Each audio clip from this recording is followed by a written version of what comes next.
And burn. Okay, so today I will be briefly, hopefully, discussing Philip Glass's Einstein on the Beach. This is, of course, the CBS Masterworks edition from 1979. I have it down here. This is the one that I grew up with, so this is the one that I prefer, even though since 1979, this opera, his first, has been released numerous times, again and again. And as of 2022, I no longer like how knee play 5, the fifth and final knee play for the opera, ends, because they've changed the dialogue between the two lovers sitting on the park bench holding hands in the moonlight. I grew up with the one from 79, so that's the one that I prefer. And like I said, the dialogue has been changed significantly. They used knee play 5 at the end of the movie The Humans, starring Amy Schumer from last year. And again, it was used really well at the end of that film, but I just don't like the dialogue change. I prefer the one that I grew up with. Now, maybe I prefer it because it is the one that I grew up with, but I do feel that it has more impact in how it cuts as opposed to the newer editions where it's allowed to run its full course. But nonetheless, any edition is great. Of course, don't get me wrong. If you have a newer one, I'm sure you like it just fine, and there's nothing wrong with any of them. I just prefer the old one. This is not for everyone. This is Philip Glass's, I don't know, his master class in madness, I suppose. This is going to drive most people crazy. It never really drove me crazy, but I'm not sure if that's a good thing or a bad thing. But I've heard from other people who've heard it through hanging out with me that it's just too much.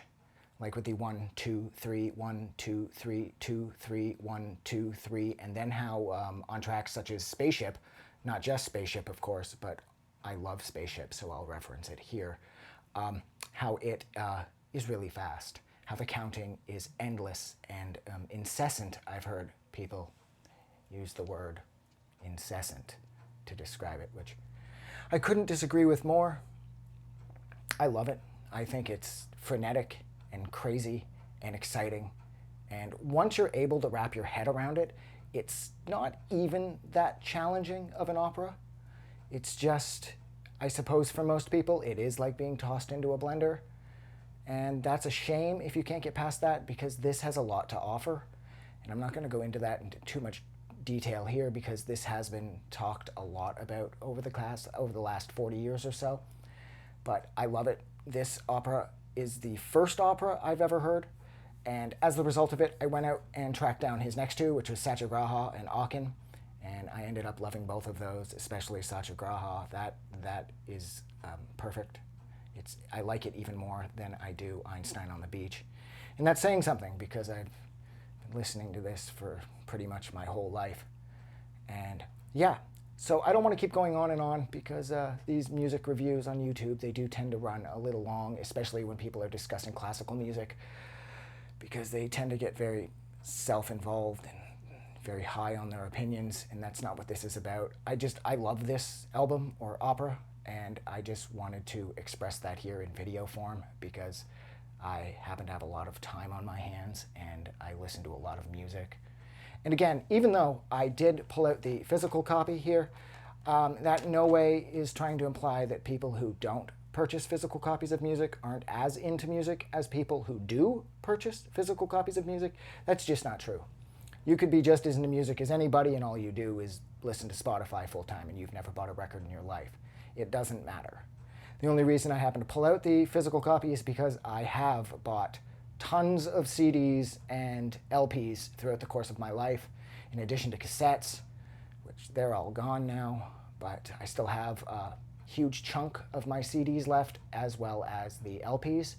And so whenever I am talking about records that I own, I will be more than happy to pull them out, but otherwise I take no issue with discussing albums that I don't own and have been listening to exclusively through Spotify or YouTube, because again, I'm not really hung up on the whole physical copy ownership equals more into something than the people who don't own physical copies.